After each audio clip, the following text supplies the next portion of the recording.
ये दुर्गापुर का डॉन राजा गुन उर्फ सुदीप गुन है।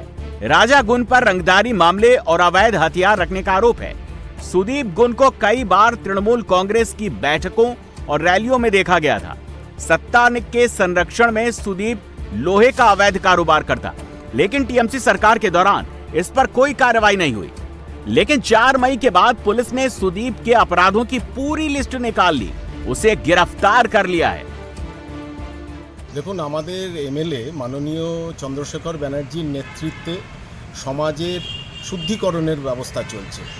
তো এই শুদ্ধিকরণের একটা অঙ্গ হলো এই রাজাগুন অ্যারেস্ট হওয়া। 2021 সালে রেজাল্ট বেরোনোর পর এরাই আমার বাড়িতে গুলি চালায় এবং সেই সময় কোনো কমপ্লেন করা যায়নি। তার কারণ হচ্ছে তৃণমূলের অত্যাচার। जब पब्लिक का गुस्सा फूटता है तो क्या होता है, साल्ट लेक की इन तस्वीरों से समझिए। ये शख्स टीएमसी का नेता है।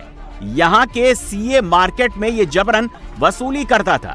पिछली सरकार में लोग चुप थे, लेकिन शुभेंदु सरकार में पब्लिक ही दबंगों का इलाज करने लगी है। इस शख्स को गिरफ्तार करने के बाद पुलिस इसे ले जा रही थी, तभी यहाँ के स्थानीय कारोबारियों ने उसे घेर लिया और पुलिस की मौजूदगी में उसकी पिटाई शुरू कर दी। किसी तरह पुलिस ने उसे भीड़ के गुस्से से बचाया और अपने साथ ले गई। बंगाल में भ्रष्टाचार कल्चर बन गया है। टीएमसी से जुड़े नेता कटमनी जबरन वसूली में शामिल रहे, लेकिन सरकार बदलते ही एक एक अपने करतूत की कीमत चुकानी पड़ रही है। कोलकाता नगर निगम वार्ड 123 के पार्षद सुदीप पोली को पुलिस ने जबरन वसूली के आरोप में गिरफ्तार किया। पुलिस जब सुदीप को ठाकुर पुकुर थाने लेकर पहुंची तो भीड़ ने चोर चोर के नारे लगाए और जूतों से हमला कर दिया।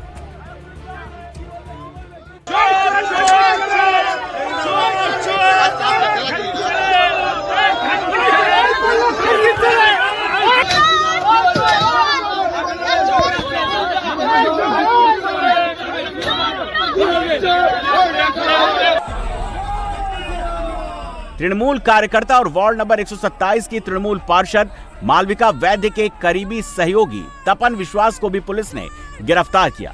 तपन विश्वास को देखते ही स्थानीय लोग चोर चोर के नारे लगाने लगे।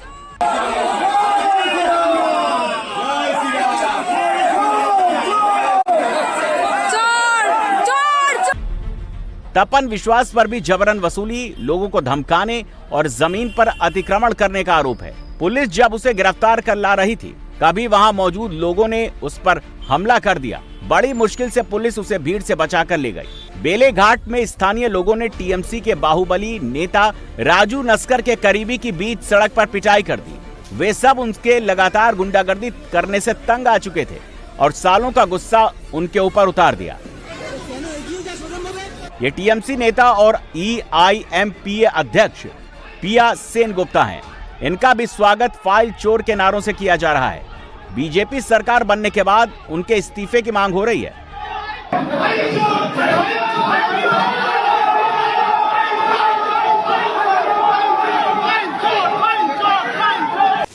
संदेश खाली का माफिया शाहजहां शेख है।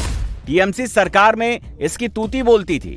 महिलाओं से रेप, जमीन पर कब्जे के गंभीर आरोपों के बावजूद लंबे समय तक ये बचा रहा, लेकिन शुभेंदु सरकार में उसके खिलाफ दर्ज एक एक मामले रीओपन किए जा रहे हैं। बंगाल सरकार ने शाहजहां शेख के खिलाफ 2 और केस दर्ज कर लिया है। बीजेपी सरकार आने के बाद इसका सारा रुतबा गायब हो गया। बंगाल में सरकार बदल गई है, अपराधियों पर एक्शन शुरू हो गया है, लेकिन कुछ जगहों पर उपद्रवी अभी भी उत्पात मचाने से बाज नहीं आ रहे हैं।